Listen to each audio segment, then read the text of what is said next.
over. And I think I'm doing a pretty good job. We agree. We agree.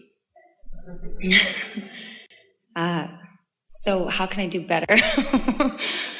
By understanding that they came to teach you, not the other way around. That's good. Because they still remember a lot of things that you have forgotten. Like, it's supposed to be fun, and there's nothing serious going on, and I'm still good no matter what you think. Yeah. Things like that. Yeah. So can I get more specific? Yes. So I homeschool my son. Yes. He's almost 9 years old. Yes. His father and I have been split up for 5 years. Why do you homeschool him? I think it started for reasons that are different from why I'm homeschooling him now. But I think the big reason is because I think he gets to be more of who he really is, and he has more freedom to explore who he is when he's not sitting at a desk and told to sit still for 6 hours a day. That's a really good reason. Yeah. Yeah. And I think he understands that he has a really good school opportunity, but when it's time to actually be schooled, because I am his teacher, there's a lot of resistance there. Do you make him sit at a desk? Yeah. So not much. So not very much changed, did it? But not for as long as I try to make it short. You know, I try to make, just a short period of desk time. Should I take away the desk all the way? We're just playing with you a little bit, but there isn't anything in the world wrong with asking someone to segment and tend and to choose this segment in which to focus. And it might be helpful if you would point out that this is a segment where we're going to think about these things and see how far we can go with the thought. And this is a segment where we're going to think about these things. It's really a matter of communication. Don't sneak up on him. So consistency will really help, because one of the things that parents often do that causes friction between them and their children, or anybody really, is that they forget that their children are independently focused and they have their own momentum going towards something. And so then all of a sudden, hey, it's time to come to the desk and think about this, which means put the brakes on whatever momentum you've got going and now come and focus upon what I've got going. Nobody can do that. And so making the plan in advance is really helpful. Being more clear about how you see the day unfolding, and communication about how what you see and what your child sees dovetailing together. It's really helpful. So that you rendezvous with harmony rather than with resistance. The thing that we think would serve everyone who's interacting with anyone, which means everybody, the thing that would serve you the most is to understand that there is this thing called momentum, and everyone's got it going on based upon their thoughts, and no one should ever expect anyone to change streams instantaneously. In other words, give them a chance for their train to slow down, for it to slow down enough that you can jump on with them. Just be reasonable about your understanding about how energy flows. So that applies to bedtime as well. When it's time for bed, and he wants to stay up till midnight, and I'm tired at 9. It's the same idea. Oh, so you need to go to sleep because I'm tired? So tell me more about how to handle that. It's interesting, isn't it, how so much that you want from your children is really about what you want for yourself. And they can smell that rat. They can feel the injustice in that. I feel it too. Mom, it's not my fault you stayed up late and now you're tired at 9 o'clock. I'm not tired. So what would happen if you went to sleep and he didn't? He would maybe stay up till 2 a.m. on the iPad. And then what would happen? Maybe he would sleep in till 11 o'clock the next day. But what if desk time was at 8? Consistently. He would be more tired at night, maybe. For a while. until he figured that out. Words don't teach. It's only life experience that teaches. And so we understand your quandary. And it's an interesting one when you're playing with the likes of us, because we're promoting freedom for everyone. And parents want freedom for themselves, but not for their children. I want freedom for him. But it's limited. It's not supposed to be. But it kind of keeps working out that way. So what would happen if you gave your son the opportunity to find his own pattern of sleep? Since he really doesn't have to dovetail into a school system, so he doesn't have to get up at 6 o'clock to be ready for this or this or this or this. What would happen if you let him identify what patterns work best for him? Probably work really well. And how would it hinder you? Are there places that you need to be? If he follows his freedom, does it hinder yours? Sometimes. You're asking me now? Yeah. Now I think that if I line myself up, probably no, but I stay really busy, and I do demand him to stop his momentum a lot, and so that's really helpful. And so now you're thinking in terms of co-creating, which means some cooperation. But it's not an easy thing to find cooperation out here, because Mom, I want to do this, and I want to do this, and I want to stay up, and I want to do this, and son, I want to do this, and I want to do this, and I want to do this, and you can see how sometimes it doesn't mesh. But what if in all of that banging around, not just between the two of you, but between all of you and all of you, what if, as you are having experiences with him and he's having experiences with you and others, what if you were shooting off rockets of desire to your vortex? And what if he was doing the same?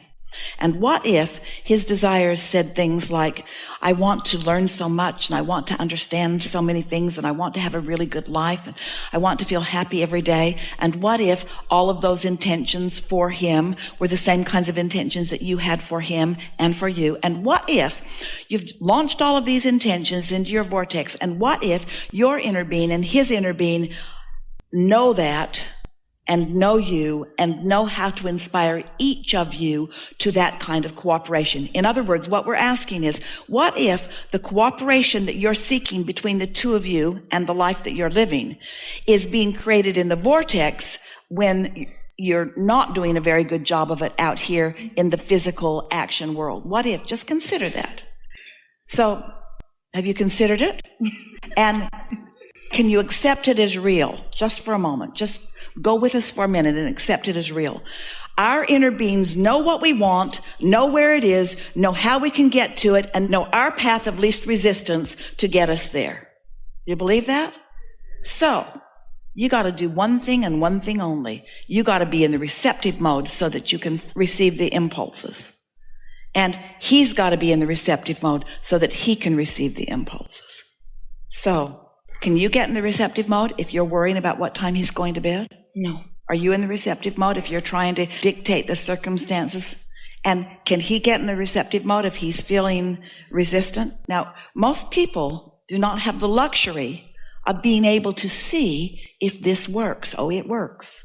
But most people, kids have to be on the bus at a certain time, and so they got to be asleep at a certain time. You have the luxury of being able to discover if this vortex is real, if what's in it will please you. And once you accept that, you've got one thing and one thing only to do, and that is get into the receptive mode of what's in there so that it can occur to you. And you've seen that over this time that you've been homeschooling. You know when you get a really good idea, and you can feel when your idea dovetails with his. Otherwise, you're just another teacher in another kind of jail with another kind of desk. You see? Yeah. And he'll be harder on you than he would a teacher, because it's easier for him to not mind you than it is to not mind the system. We're really talking about something big here. We're talking about, do I have the ability to succeed in my life without jumping through the hoops that society dictates? And we say, yes, you do. In fact, your probability of success, meaning joy, is so much greater following your own impulses, because the leverage that creates worlds is on your side, you see. And everything else is just conforming, dancing the way they want you to dance, doing the things they want you to do so that you can get the mark on the chart. And then you just become, as an individual or a society, more and more resentful of the things that bind you. But these contracts that you're signing, you're doing it thought by thought, moment by moment. Nobody is demanding things of you. It's your response to what you think they think that is binding you, you see. And if you've decided to feel good, then no matter what they're doing, you're feeling good. And haven't you noticed that with your son? And you are usually in alignment, but not always. And haven't you noticed that when you're not in alignment, that he just doesn't worry about it?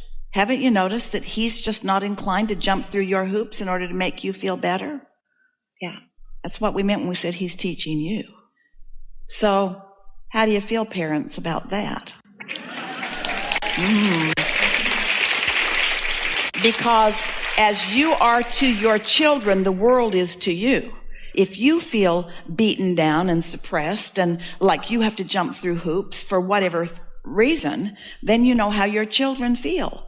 And none of you came into this physical body intending to be bossed around by society or by other humans. You all came to follow the guidance that is coming forth from within you. I think that's why I'm in the chair, because I see myself and I can feel it in the moment when I'm trying to get him to do what I think he should be doing. I feel like I'm one foot on either side. Yeah. But what's so wonderful is follow this train of thought just a little bit.